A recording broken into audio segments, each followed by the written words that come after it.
Model എക്സാമിന് prepare ചെയ്യുന്ന ഓരോ കുട്ടിയും അറിഞ്ഞിരിക്കേണ്ട കുറച്ച് ഇമ്പോർട്ടൻറ്റ് കാര്യങ്ങളാണ് ഈ ഒരു വീഡിയോയിൽ പറയാൻ പോകുന്നത് മക്കളെ. ഈ കാര്യങ്ങൾ പലർക്കും ഓൾറെഡി അറിയായിരിക്കും, പക്ഷെ അത് ശ്രദ്ധിക്കാത്തത് കൊണ്ടല്ല, അത് ചെയ്യാത്തത് കൊണ്ട് അവസാനം മോഡൽ എക്സാമും കൊള്ളാവാൻ ചാൻസ് ഉണ്ട്, പബ്ലിക് എക്സാമും കൊള്ളാൻ ചാൻസ് ഉണ്ട്. അപ്പോൾ അതാവാൻ ആഗ്രഹമില്ലെങ്കിൽ, നന്നായിട്ട് തന്നെ പോകണമെന്നാണ് നിങ്ങളുടെ ആഗ്രഹമെങ്കിൽ ഈ വീഡിയോ അവസാനം വരെ കാണാൻ ശ്രമിക്കുക. വളരെ പ്രാക്ടിക്കലായിട്ടുള്ള യൂസ് ചെയ്യാൻ പറ്റുന്ന കുറച്ച് കാര്യങ്ങളായിരിക്കും ഈ വീഡിയോയിൽ പറയാൻ പോകുന്നത്. ആദ്യത്തെ കാര്യം തിയറി വേഴ്സസ് ക്വസ്റ്റ്യൻസ് ആണ്. അപ്പോൾ പലരും ഇപ്പോൾ ഈ ഒരു ലെവലിൽ ഈ ഒരു സമയത്തിൽ ചെയ്തുകൊണ്ടിരിക്കുന്ന കാര്യം എന്താണെന്ന് വെച്ചാൽ, നിങ്ങൾ നോട്ട്ബുക്കോ അല്ലെങ്കിൽ ടെക്സ്റ്റ് ബുക്കോ ഇങ്ങനെ വായിച്ചുകൊണ്ടിരിക്കും, അത് വീണ്ടും വായിച്ചുകൊണ്ടിരിക്കും, അതിങ്ങനെ റിവൈസ് ചെയ്യുന്നുണ്ട്. റിവിഷൻ എന്ന് പറഞ്ഞാൽ അതിങ്ങനെ ചെയ്തുകൊണ്ടിരിക്കുകയാണ്. അല്ലെങ്കിൽ യൂട്യൂബിലെ ക്ലാസ് എന്താണ്, തിയറിയുടെ ക്ലാസ് അല്ലെങ്കിൽ കോൺസെപ്റ്റിൻ്റെ ക്ലാസ് ഇങ്ങനെ വീണ്ടും കണ്ടുകൊണ്ടിരിക്കും. ഈ ഒരു ലെവലിലായിരിക്കും നിങ്ങൾ പോകുന്നതെങ്കിൽ, അങ്ങനെയാണ് നിങ്ങൾ പോകുന്നതെങ്കിൽ നിങ്ങൾ കുറച്ച് ശ്രദ്ധിക്കണം. അത് തന്നെയാണ് നിങ്ങൾ ഇനി അങ്ങോട്ടും ചെയ്യാൻ പ്ലാൻ ചെയ്യുന്നതെങ്കിൽ കുറച്ച് പ്രശ്നത്തിലാവും. കാരണം നിങ്ങൾക്കറിയാം, പരീക്ഷ എന്ന് പറഞ്ഞു കഴിഞ്ഞാൽ അവിടെ ചോദ്യങ്ങളാണ് ചോദിക്കാൻ പോകുന്നത്. അത് ചോദ്യങ്ങളുടെ രൂപത്തിൽ തന്നെയാണ് ചോദിക്കുക. ഒരു തിയറി ബേസ്ഡ് ക്വസ്റ്റ്യൻ ആയിക്കോട്ടെ, അതാണെങ്കിലും ഒരു ചോദ്യത്തിൻ്റെ രൂപത്തിലാണ് വരിക. സോ നിങ്ങൾ ഇനിയെങ്കിലും ചോദ്യങ്ങൾ കണ്ട് ശീലിച്ചില്ലെങ്കിൽ, ചോദ്യങ്ങൾ കണ്ട് ആ ചോദ്യം കൃത്യമായിട്ട് മനസ്സിലാക്കി അതിൻ്റെ ആൻസർ എങ്ങനെ എഴുതണം എന്നുള്ള ആ ഒരു ചിന്തയിലൂടെ നിങ്ങൾ ഇനി പ്രാക്ടീസ് ചെയ്ത് തുടങ്ങിയില്ലെങ്കിൽ അവസാനം എക്സാം ആകുമ്പോൾ കുറച്ച് പ്രശ്നത്തിലാവും. ഇതിൻ്റെ അർത്ഥം എന്തല്ല, ഒരിക്കലും തിയറി പ്രാക്ടീസ് ചെയ്യേണ്ട, അല്ല തിയറി വായിക്കേണ്ട, കോൺസെപ്റ്റ് മനസ്സിലാക്കേണ്ട എന്നല്ല. നിങ്ങൾ തിയറിയും കോൺസെപ്റ്റ് മനസ്സിലാക്കിയിട്ട് ചോദ്യങ്ങൾ ചെയ്തിട്ടേ കാര്യമുള്ളൂ. പക്ഷേ നിങ്ങൾ അത് മെല്ലെ ചെയ്ത് തുടങ്ങേണ്ട സമയമായിട്ടുണ്ട്. ഓക്കെ, അപ്പം നിങ്ങൾ ടെക്സ്റ്റ് ബുക്ക് വായിച്ചുകൊണ്ടിരിക്കുക, നോട്ട്ബുക്ക് വായിച്ചുകൊണ്ടിരിക്കുക, അത് ചെയ്തോളൂ. പക്ഷെ അതിനോടൊപ്പം തന്നെ മെല്ലെ ക്വസ്റ്റ്യൻസ്, പരീക്ഷയിൽ വരാൻ പോകുന്ന രീതിയിലുള്ള ചോദ്യങ്ങൾ നിങ്ങൾ പ്രാക്ടീസ് ചെയ്യേണ്ടത് വളരെ അധികം അനിവാര്യമാണ്. അത് നിങ്ങൾക്ക് എവിടെ നിന്ന് തുടങ്ങുമെന്ന് അറിയില്ലെങ്കിൽ നമ്മുടെ യൂട്യൂബിലെ ഡെയിലി ക്ലാസ്സസ് നിങ്ങൾ ഫോളോ ചെയ്യുക. അതിൽ ഇഷ്ടംപോലെ ചോദ്യങ്ങൾ നമ്മൾ ചെയ്യാറുണ്ട്. അതിന് പുറമെ നിങ്ങൾ പ്രീവിയസ് ഇയർ ചോദ്യങ്ങൾ, അല്ലാത്ത നിങ്ങൾ സ്കൂളിൽ നിന്ന് തന്ന ചോദ്യങ്ങൾ, നിങ്ങളുടെ സ്കൂളിലെ നോട്ട്ബുക്കിൽ തന്ന ചോദ്യങ്ങൾ, അതുകൂടാതെ ഓരോരോ ഗൈഡ്സ് ഉണ്ട്, അതിലെ ചോദ്യങ്ങൾ, പിന്നെ നമ്മുടെ എക്സാം ടൈമിൽ നമ്മൾ ചെയ്യുന്ന ഓരോ ലൈവിലുള്ള ചോദ്യങ്ങൾ, അങ്ങനെ തന്നെ കൃത്യമായിട്ട് നിങ്ങൾ ഫോളോ ചെയ്താൽ നിങ്ങൾക്ക് ആവശ്യത്തിൽ കൂടുതൽ ചോദ്യങ്ങൾ നിങ്ങൾക്ക് കിട്ടിക്കോളും. ഓക്കെ, അപ്പം മെല്ലെ നിങ്ങൾ എന്ത് ചെയ്യണം, ചോദ്യങ്ങൾ കണ്ട് അതിനോട് നിങ്ങൾ എന്താണ് മെല്ലെ ഒരു റാപ്പോ ഉണ്ടാക്കണം. അത് ഉണ്ടാക്കിയില്ലേ അവസാനം പരീക്ഷയിൽ ചോദ്യങ്ങൾ കാണുമ്പോൾ നിങ്ങൾക്ക് ചിലപ്പം പേടി വരും, കോൺസെപ്റ്റ് അറിയെങ്കിൽ പോലും. ഓക്കെ, അതുകൊണ്ടാണ് അത് പറയാൻ കാരണം. രണ്ടാമത്തെ കാര്യം സിലബസ് കംപ്ലീഷൻ്റെ കാര്യമാണ്. പലരും നിങ്ങളുടെ സ്കൂളിൽ ഇപ്പം എന്താണ് എന്തെങ്കിലുമൊക്കെ എക്സാം എന്നാണ്, പ്രീ മോഡൽ എക്സാം എന്ന് ചിലർ വിളിക്കും, ചിലർ വേറെ പേരാണ് വിളിക്കുക. എനിവേ, ഈ മോഡൽ എക്സാമിന് മുൻപുള്ള പരീക്ഷ നിങ്ങളുടെ സ്കൂളിൽ നടക്കുന്നതുകൊണ്ട് തന്നെ നിങ്ങളുടെ ഫോക്കസ് ആ പരീക്ഷയ്ക്ക് വേണ്ടി, നാളത്തെ പരീക്ഷയ്ക്ക് എങ്ങനെ മാർക്ക് ഉണ്ടാക്കും, അല്ലെങ്കിൽ നാളത്തെ പരീക്ഷയ്ക്ക് വേണ്ടിയുള്ള പോർഷൻസ് എങ്ങനെ തീർക്കും, അല്ലാതെ അതിനെ എങ്ങനെ റിവൈസ് ചെയ്യുന്നൊക്കെയുള്ള ഫോക്കസിലായത് കൊണ്ട് തന്നെ ഒരു ഡേഞ്ചർ അതിൽ കിടപ്പുണ്ട്. എന്താണ് ഡേഞ്ചർ? നിങ്ങൾ ഈ സമയങ്ങളിൽ നിങ്ങളുടെ സ്കൂളിൽ നടക്കുന്ന പരീക്ഷയ്ക്ക് വേണ്ടി നിങ്ങൾ എന്തൊക്കെയോ പഠിക്കുന്നു. പക്ഷെ നിങ്ങൾക്ക് അപ്പോഴും അറിയാം, നിങ്ങൾക്ക് ഒരു ചാപ്റ്റർ പോലും പ്രോപ്പറായിട്ട് അറിയില്ല. എല്ലാം മൊത്തം ഒരു സബ്ജക്റ്റ് നോക്കുമ്പോൾ, ഫിസിക്സ് എന്ന് പറഞ്ഞ സബ്ജക്റ്റ് നോക്കുമ്പോൾ നിങ്ങൾക്ക് കുറേ കാര്യങ്ങൾ അറിയെങ്കിലും, പരീക്ഷയ്ക്ക് വേണ്ടിയുള്ള കാര്യങ്ങളൊക്കെ അറിയെങ്കിലും, ഓരോ ചാപ്റ്റർ നിങ്ങൾ ഡെപ്തിൽ അനലൈസ് ചെയ്ത് നോക്കിയാണെങ്കിൽ നിങ്ങൾക്ക് ആ ചാപ്റ്റർ കൃത്യമായി അറിയില്ല എന്ന് നിങ്ങൾക്ക് മനസ്സിനുള്ളിലുണ്ടാവും. പക്ഷേ നിങ്ങൾക്ക് അടുത്ത ദിവസം പരീക്ഷ ആയതുകൊണ്ട് നിങ്ങൾ എന്ത് ചെയ്യും, ആ പരീക്ഷയ്ക്ക് മാക്സിമം മാർക്ക് ഉണ്ടാകാൻ വേണ്ടി എന്തൊക്കെയോ പഠിച്ചിട്ട് പോയി പരീക്ഷ എഴുതും. ഇതേ കഥയായിരിക്കും മോഡൽ എക്സാമിന് നടക്കുക. നിങ്ങൾ വീണ്ടും പരീക്ഷയ്ക്ക് വേണ്ടി എന്തൊക്കെ കാണിക്കുന്നു, പോയി പരീക്ഷ എഴുതും, പക്ഷേ പരീക്ഷയിൽ മോശമില്ലാത്ത മാർക്ക് കിട്ടും. വീണ്ടും പബ്ലിക് എക്സാം ആകുമ്പോഴും നിങ്ങൾ ഇങ്ങനെ ചെയ്യാൻ പോയുള്ള ഒരു പ്രശ്നം, ഇതേ സൈക്കിളിലൂടെയാണ് നിങ്ങൾ കടന്നു പോകുന്നതെങ്കിൽ നിങ്ങൾക്ക് ഒരു ഇമ്പ്രൂവ്മെൻറ്റ് ഉണ്ടാവില്ല. ഇപ്പോൾ എന്താണോ നിങ്ങളുടെ ലെവലിൽ, അതിൽ ചെറിയൊരു ഇമ്പ്രൂവ്മെൻറ്റ് നിങ്ങളുടെ പബ്ലിക് എക്സാം ആകുമ്പോൾ നിങ്ങൾക്ക് കാണാൻ സാധിക്കുള്ളൂ. അപ്പോൾ സീരിയസ് ആയിട്ട് ഒരു ഇമ്പ്രൂവ്മെൻറ്റ് നിങ്ങൾക്ക് ഉണ്ടാക്കണമെങ്കിൽ നിങ്ങൾ ഈ ടെമ്പററി ആയിട്ടുള്ള പരീക്ഷകൾക്ക് വേണ്ടി വെറുതെ ഇങ്ങനെ പഠിച്ചുകൊണ്ടിരിക്കുക, അതായത് പെട്ടെന്ന് സിലബസ് അങ്ങോട്ട് തീർക്കണം വിചാരിച്ച് എല്ലാ ചാപ്റ്ററും ഇങ്ങനെ വീണ്ടും പഠിച്ചുകൊണ്ടിരിക്കാതെ മെല്ലെ ഓരോ ചാപ്റ്ററും തറവാക്കുക. അത് സിമ്പിളായിട്ട് പറഞ്ഞാൽ അത്രേ ഉള്ളൂ. നിങ്ങൾക്ക് മോഡൽ എക്സാമിന് ഫുൾ സിലബസ് പഠിക്കാറുണ്ട്. ഇനി നിങ്ങൾ ഇപ്പോഴത്തെ ഒരു ലെവൽ വെച്ചിട്ട് നിങ്ങളൊരു പകുതി സിലബസ് കംപ്ലീറ്റ് ചെയ്തുള്ളൂ വിചാരിക്കുക. നിങ്ങൾക്ക് ഫുൾ സിലബസ് കംപ്ലീറ്റ് ചെയ്യുക മോഡൽ എക്സാമിന് മുമ്പ്, അത് പ്രാക്ടിക്കൽ ആയിരിക്കില്ല. അങ്ങനെ നിങ്ങൾ ഫുൾ സിലബസ് കംപ്ലീറ്റ് ചെയ്തിട്ട് കാര്യമില്ല. അപ്പോൾ അങ്ങനെയുള്ള സാഹചര്യത്തിൽ നിങ്ങൾ ചെയ്യേണ്ട കാര്യം എന്താണെന്ന് വെച്ചാൽ, നിങ്ങൾ ഉറപ്പ് വരുത്തേണ്ട കാര്യം, നിങ്ങൾ പഠിക്കുന്ന ചാപ്റ്റേഴ്സ് നിങ്ങൾ 100% നിങ്ങൾ തറവായിരിക്കണം. ഇനി 100% പോട്ടെ, ഒരു 90% എങ്കിലും നിങ്ങൾക്ക് കോൺഫിഡൻസ് ഉണ്ടാവണം. എന്തിനാണ് ഇങ്ങനെ പറയുന്നത്?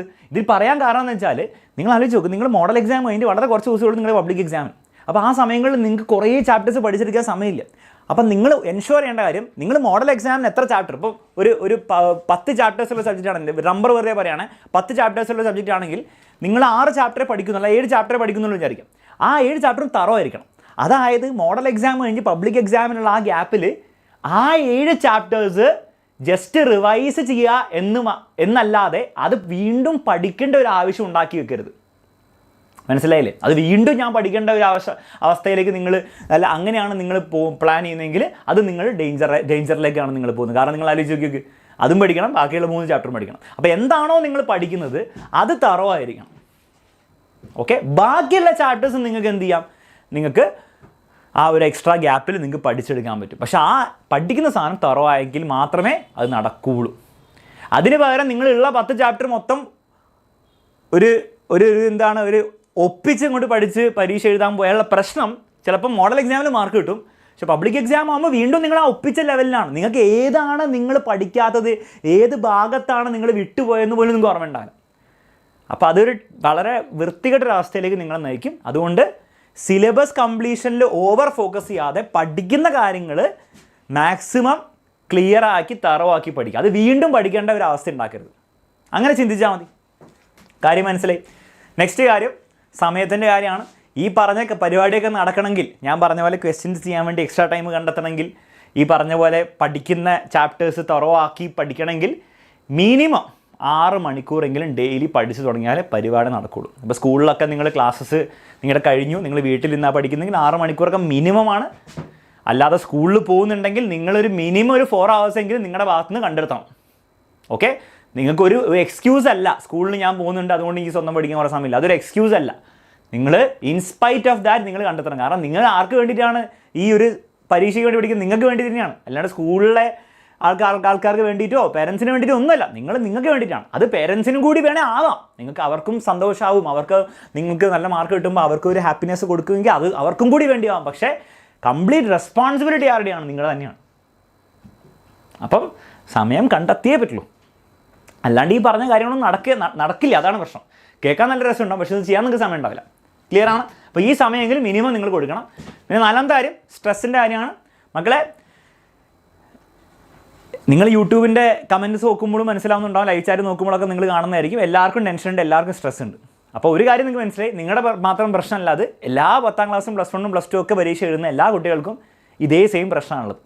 അപ്പം ഈ പ്രശ്നം അവോയ്ഡ് ചെയ്യാൻ നിങ്ങൾക്ക് പറ്റുമോ? ഇല്ല. കാരണം എല്ലാവർക്കും പ്രശ്നം വരും. പക്ഷേ എന്ത് ചെയ്യാൻ പറ്റും? നിങ്ങൾ ഇത്രയും മനസ്സിലാക്കിയാൽ മതി. ഈ ടെൻഷനും ഈ ഒരു സ്ട്രെസ്സും ഈ ഒരു പ്രഷറൊക്കെ ഉള്ളതുകൊണ്ടാണ് നിങ്ങൾ പഠിക്കുന്നത്. ഈ പരീക്ഷയ്ക്ക് വേണ്ടി നിങ്ങൾ പഠിക്കുന്നത്. അല്ലെ നിങ്ങൾ ഈ പരീക്ഷ ഇത്ര സീരിയസ് ആയിട്ടൊന്നും എടുക്കില്ല. അല്ലേ, ഈ പരീക്ഷ നിങ്ങൾക്ക് എന്തോ ഒരു സ്ട്രെസ്സോ പേടിയോ തരുന്നുണ്ട്, അതുകൊണ്ട് മാത്രമാണ് നിങ്ങൾ പഠിക്കുന്നത്.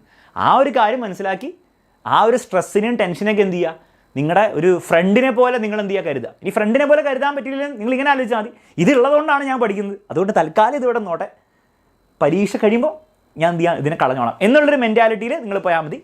പിന്നെ ഓവർ ടെൻഷൻ സ്ട്രെസ്സൊക്കെ ഉണ്ടാക്കി നിങ്ങളുടെ പഠനത്തെ അത് മോശമായിട്ട് ബാധിക്കുന്നുണ്ടെങ്കിൽ അതിന് വേണ്ടിയിട്ട് നിങ്ങൾ എന്ത് ചെയ്യണം, കുറച്ചും കൂടി റിലാക്സ് ചെയ്യാനുള്ള കുറച്ച് ആക്ടിവിറ്റീസൊക്കെ കണ്ടെത്തണം, അതിന് സമയം കണ്ടെത്തണം. ഓക്കെ, എപ്പോഴും ഇങ്ങനെ പ്രഷർ കുക്കറിലിട്ട പോലെ ആ ഒരു അവസ്ഥയിലായി പോരുത്.